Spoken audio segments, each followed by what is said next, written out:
वालेकुम my YouTube family. आज फिर हाज़िर हुई हूँ एक नई रेसिपी के साथ जो कि है बहुत ही मज़ेदार और टेस्टफुल बनने वाली है।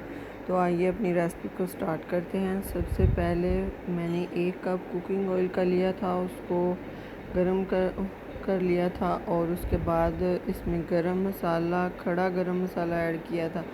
और उसके बाद ग्रीन प्याज वाला कोरमा बना रही हूँ मैं, तो मैंने ग्रीन प्याज को अच्छे से ग्राइंड करके फिर ऑयल के अंदर ऐड किया है। और उसके बाद लहसुन अदरक का पेस्ट 1 टेबलस्पून ऐड किया है और उसको अच्छे से हम फ्राई कर लेंगे प्याज के साथ, उसको पका लेंगे अच्छे से।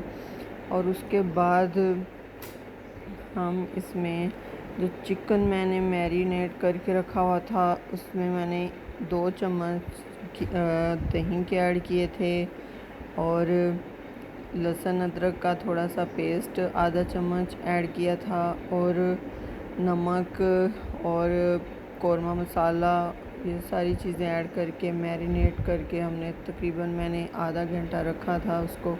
और उसके बाद हमने इसके अंदर सालन के अंदर ऐड किया था। जैसे कि मैं टमाटर नहीं यूज़ कर रही इसमें, इसलिए हम दोबारा से इसमें आधा कप दही का अच्छी तरह फेंट के इसके अंदर ऐड कर देंगे और हम अच्छे से इसको फ्राई कर लेंगे।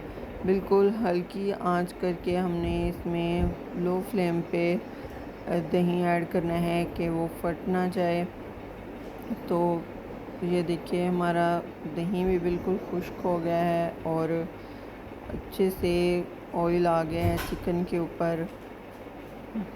और हम मज़ीद इसे 5 से 10 मिनट तक फ्राई करेंगे कि हमारा अच्छे से जो मसाला है वो अच्छे से मिक्स हो जाए।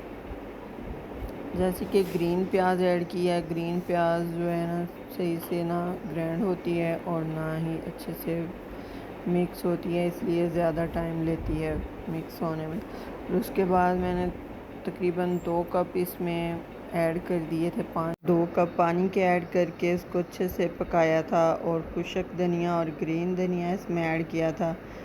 तो थोड़ा सा हमने गरम मसाला ऐड किया था, कोरमा मसाला तो पहले से ऐड किया हुआ था। इसलिए अगर आज की ये मेरी रेसिपी आप लोगों को पसंद आई हो तो प्लीज़ ज़्यादा से ज़्यादा शेयर कीजिएगा और कमेंट्स बॉक्स में अपनी कीमती राय का इज़हार ज़रूर कीजिएगा। सब्सक्राइब करना मत भूलिएगा। मिलते हैं किसी नई रेसिपी के साथ, तब तक के लिए इजाज़त चाहती हूँ।